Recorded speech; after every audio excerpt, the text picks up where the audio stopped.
É uma coisa rara, então eu vou aproveitar, né? Eu tive um feedback, um comentário do, de um vídeo que eu fiz. Acho que raramente isso acontece, tá? Então é uma grande oportunidade para mim. Raramente isso acontece e foi interessante. Eu falei sobre a morbidez de usar a morbidez dos ritos, mas também do uso, né? Não lembro direito exatamente, mas eu tinha colocado a questão em contexto de que era mais focado no ritual, a morbidez era mais focada no ritual, mas talvez, porque eu também não refuto isso, que talvez a morbidez também seja aos paramentos, né?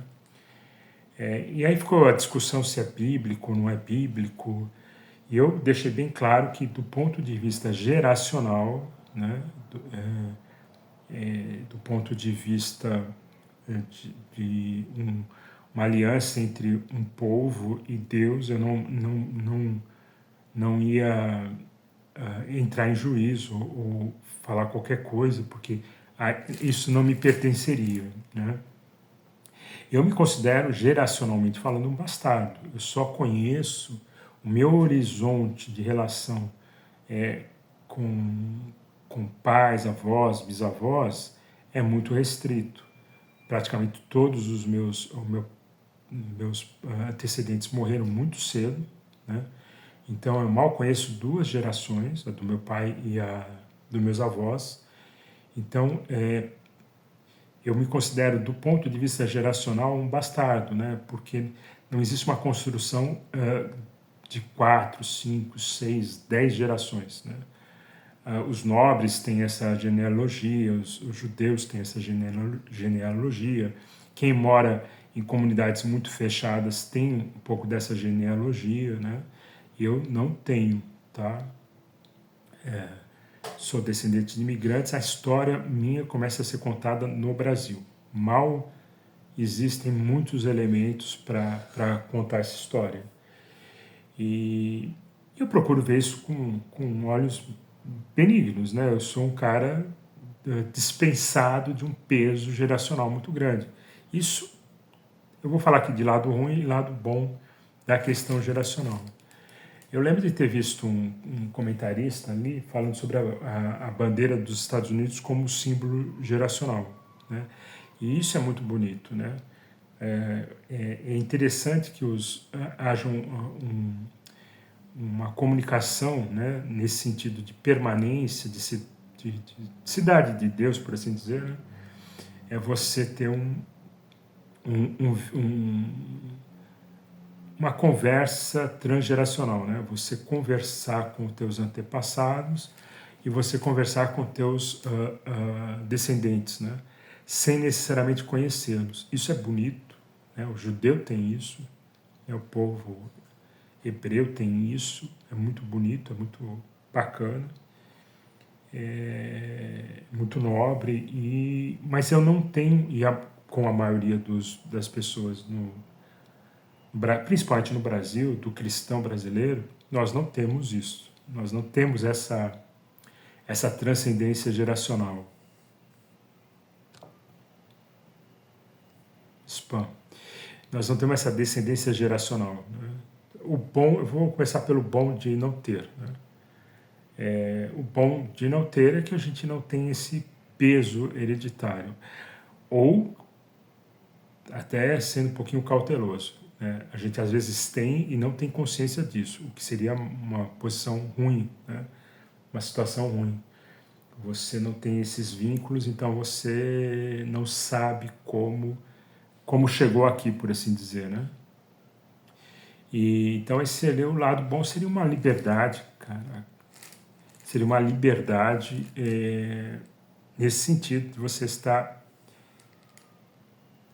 Ah, já sei. Agora não tem jeito não. Não insista. O telefone está tocando aqui.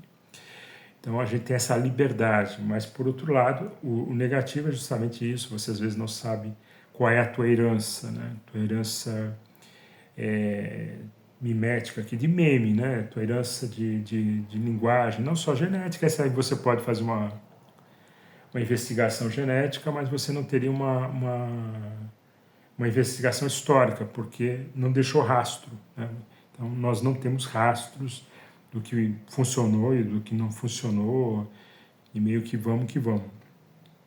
Para quem tem essa conversa geracional, ele pode resgatar coisas boas, né? Heranças boas, mas também está sujeito às heranças más, né? Que seriam as tragédias, os crimes pessoais, familiares, e isso tudo sempre se vai contar a notícia boa da família, mas nunca a notícia ruim da família. E a notícia ruim, tanto para quem tem essas conversas geracionais, para quem não tem, essa herança ruim, ela fica. Aí a gente podia entrar numa questão o espírita vai chamar lá de karma, ou vai chamar de. O crente mais pentecostal vai chamar de maldição hereditária e tudo. Mas aqui eu queria mais um enfoque neurocientífico, neurolinguístico, por assim dizer. Não sei qual seria o termo ideal para isso. Que você recebe uma bagagem muito ruim na tua infância, porque as coisas se perpetuam, a pobreza, a burrice, a maledicência, enfim, os abusos, né, que se propagam não necessariamente de forma repetitiva, né? Ou seja, se houver um molestamento lá no meu bisavô, não precisa necessariamente ter gerado. Eu vou até pegar um caso aqui mais simples, né? Eu tenho lá um bisavô muito problemático, que eu nem gosto de estudar a história dele, e que ele era mau, né? Um sujeito mau, né? Evidentemente, ele criou um caos na vida de um avô meu, que ele saiu muito cedo de casa justamente por causa dessa violência. Ele sai, ele rompe, ele traz uma bagagem de violência, de problemas, de pobreza, que decorreram dessa ruptura. Então, assim, isso se refletiu depois dos meus pais, que reflete em mim, né? Então, aí vão se buscar vários tipos de tratamentos materialistas ou não materialistas, vão se buscar algumas questões. Mas, de certo modo, estamos livres, né? Quem não conhece a história, de certo modo, está livre, meio que, assim, todos os efeitos são meio tem uma aparência de serem aleatórios, né? E ok, você com Jesus Cristo, você não precisa ter esse nível de conhecimento de causa e efeito para poder se tratar. Você vê os efeitos e trata os efeitos. E Deus tem poder para transformar a alma das pessoas, né? Agora, e quando existe algo relacionado biblicamente a essa continuidade geracional, como é o caso dos judeus, né? Esses mandamentos que Deus entregou. Eu até comento naquele vídeo que o certo é você, é opcional do ponto de vista cristão, cumprir esses requisitos pré-Jesus, né?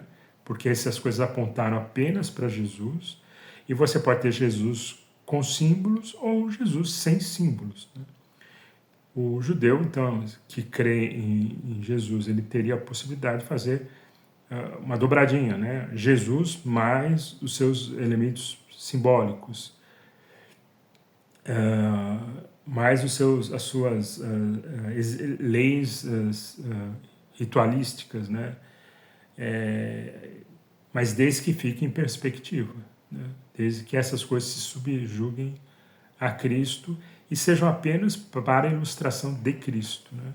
Ou seja, cada elemento do rito, das vestimentas, ou das obrigações, deveriam estar frequentemente apontando para Cristo, né? Para Jesus. Se isso não acontece, qual a razão disso, né? E aí a morbidez vem quando essas coisas começam a ser maiores do que Cristo, né? Enquanto elas são dominadas por Cristo, talvez não haja morbidez. Talvez, porque eu falo do ponto de vista geracional, eu sou um bastardo, né? Não tenho esses vínculos e essas obrigações e essas demandas. eu posso exercer um pensamento de Paulo com muito mais tranquilidade. Eu não preciso sofrer com os livros de Paulo, né? E diga-se isso num ambiente de crescimento de judaísmo messiânico e de judaizai, de uma forte influência judaica no meio judaico messiânico, tá? Parece que teve algumas reuniões aí, quem está dentro, quem está fora, né? Então já segmentos se consolidando contra outros segmentos. Eu nem perco tempo com isso, talvez até investigue essa questão. Mas é isso, é só não sei se a pessoa que fez o comentário vai ouvir esse vídeo, né? Vai ter interesse em ver esse vídeo e contra-argumentar. Mas é isso. Aqui a gente tem aquele dilema entre liberdade cristã e versus, entre aspas, né, fidelidade testamentárias, né, dos dois testamentos, né. É isso. É interessante. De qualquer forma, eu espero ter esclarecido essa questão de morbidez, né, ritualística e tal, ter resolvido. Não há algo contrário a essas posições, né, desde que fiquem devidamente sob a perspectiva de Cristo, né, sempre apontando, redirecionando em tempo real para Cristo, né. E o risco que se tem no aspecto geracional, de manter uma estrutura geracional, uma conversa geracional, de manter tradições e tudo mais, os riscos, há muitos benefícios, né? As pessoas podem tirar muito proveito da rica herança e do aprendizado e tudo mais. Esses são os públicos, né? Mas tem que lidar com as neuroses, com os problemas, com os karmas, né? Entre aspas, com as maldições hereditárias, com o visitar da terceira e quarta geração e tudo mais. Então, são patologias, né? São questões que podem se tornar patologias muito sérias, em contraposição, né, às bênçãos, né, que são públicas, as neuroses e as doenças mentais ficariam, como de costume, em ocultos, né? Eu tenho algumas lembranças de pessoas que foram exaltadas e outras, no mesmo seio familiar, que foram obliteradas, né? Tiveram que pagar um preço. Aquela velha história do para-raio da família, né? Mas enfim, isso é outro assunto.